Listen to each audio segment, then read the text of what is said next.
his point was yoga is good because it limits your degrees of thinking. And then, wow. And then he said in engineering, there's this thing, this concept of tolerances, right? Mm-hmm. Okay. Right. You want now he's moving on to stuff that he actually understands. Oh, supposedly. But does he? Which is interesting because in religion there's this thing about intolerances. He said, in engineering, there's, if you're designing some building and there's, it has certain tolerances for weight, right? Okay. Or material strength and stuff, and that it comes down to these numbers, hard numbers that below this is not enough and above this is too much, and this range here is acceptable, right? And then he quoted some other guy I never heard of, who says, well, nothing in real life is like that. Now, if all he meant was that reality is more complex than mathematical abstracts, then sure, right? No problem. Mm-hmm. But this was his way of jumping into the topic of fuzzy logic. Why? I don't know, because he didn't explain a single thing about what fuzzy logic had to do with anything. He didn't maybe say he uses that when he builds his buildings. Well, yeah, but he didn't go from fuzzy logic to here's more things wrong with science. He didn't go from fuzzy logic to here's more things that are right about ancient spiritual wisdom. And he didn't go from fuzzy logic to here's how science and spirituality can work together. I don't know why the hell he brought this up. Matt. Well, he is a yogic master and has achieved the nearly impossible ability of being able so flexible that he can stick his head up his own ass. Yes. Okay, so then, but I guess this is where he wanted to go. Well, that's okay. Where he wanted to go from this was to logic, because now he wanted to have take a shot at logic. Right. And say that logic is bad and wrong, and we shouldn't have that either. Faith should be the big thing. Except for fuzzy logic, which he apparently likes. Right. Logic is bad. He said if you're if you're just really logical, that doesn't make you a good parent. It makes you a really bad parent. What? Because children aren't logical, and therefore, if you're very logical, you won't be able to deal with your kids. What? He thinks we'll go, does not compute. Child poop in diapers, does not compute. What the hell is he... God. So then, he went from children don't understand logic to telling the audience, I kid you not, he told the entire group of people who turned out, who, by the way, I didn't mention this. Are they sucking it up? They had these flyers at, the hip, hangout for counterculture kids in Austin. Not a one of them showed up. Unless you want to count me, and I'm too old. All oldies? Yeah, it was all gray-haired and middle-aged people. So the good news is people who think like this are going to die soon. Yeah. Sadly, yes. Hope. But he told them to their faces, you won't remember what I've said to you today. And so the details of what I'm saying are not important. What is important is that it sounds good. He literally freaking said that to them. Translation: you are all morons, and I am merely manipulating you. People who care about whether the details are right actually do things like writing stuff down so like that you I did. Can go and refresh your memory. This is all in my palm. To get this guy's name and tell people to look into those buildings he worked on. Bekir Algan, Bekir Algan. God. Bekir Did you know Algan. he had anything to do with the building that you're I'll tell in? you something else. Get out now. I'll tell you something else about this guy. He spent an awful lot of time hyping himself. I hate that. And and so I wouldn't be surprised at all if there was a certain amount of license taken in his claims of what he has accomplished.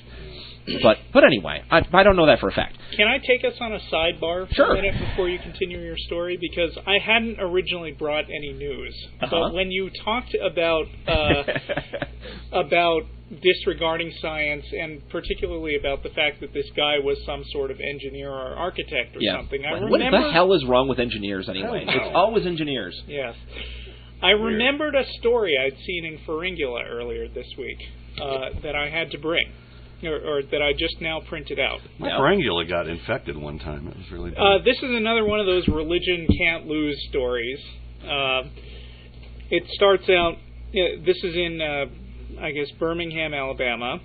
Had things gone as planned, up to 500 people would have been crowding into the Cedar Grove Methodist Church near Thorsby today, celebrating a job well done in the do-it-yourself construction of their new house of worship.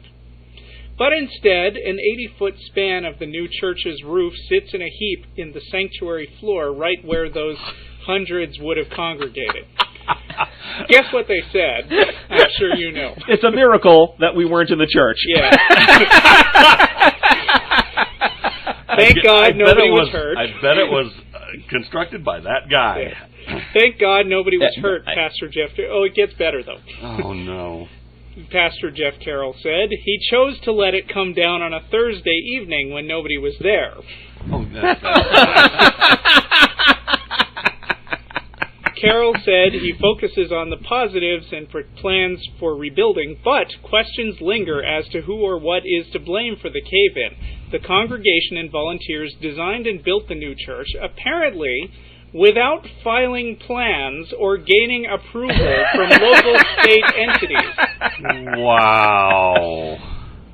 Carroll, himself a home builder, said he was not aware of any requirements and remains unconvinced that a government body should have a say in how a church is built. I agree. I agree. You say let them go right ahead. Let them build the churches however they want. That's what Kent Hovind did. Maybe someone will cave in on a Sunday. That'd be good. He says, "Oh, come on. If the state and church are separate, I don't understand why they think they've got jurisdiction." Well, that's why. We're trying to save you from your own moronic asses. It reminds me of that little hand game that you did as a kid. It was like, here's the church, and here's the steeple, open the door, and look at the fucking roof laying on the ground. Yeah. Look at all the timbers. Oh, man. Yeah, I mean, you know, it's just so poetic because, you know, these people who have this paranoia of anything that involves government in every way, no, those regulations are there for a reason. It's to make sure your church doesn't fall down. And kill you all? Right. Of course, God helped to prevent people from being killed. But if God was a little more on the ball... Yep. Yeah, maybe he should have, like, inspired some of them to, like, build it properly or get the proper permits or invite... So I was reminded of that because that's what happens when you throw out the requirements of science because of some petty dislike of verifying stuff. Uh-huh. That is a beautiful article. It is. Because, you know, building inspectors are the rough equivalent of, you know, kind of like peer review or having a building inspector come in and look at the roof. Yeah. He might have been able to tell them, you know, you forgot to nail it. I don't know. You know. But to Christians, he's Satan. And Neutron. No, Elmer's glue does not work on a project this size. Neutron Jack in the chat channel pointed out that God tried to kill us, but he missed. Right. Nice aim. I think their faith in the building would have held it up.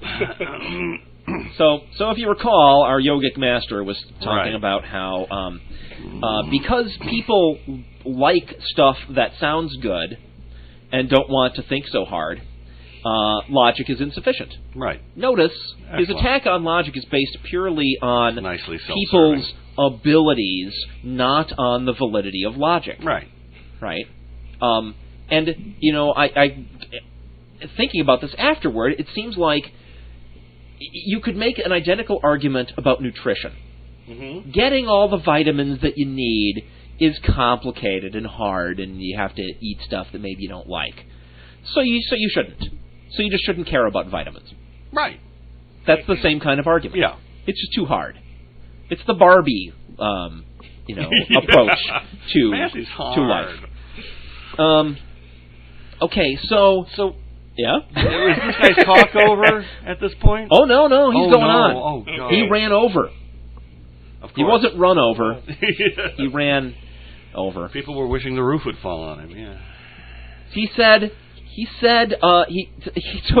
that judging things and organizing your views about stuff is a manifestation of ego, and the ego is just a shield. Oh boy. We shouldn't judge stuff and organize. We shouldn't analyze anything. Yeah.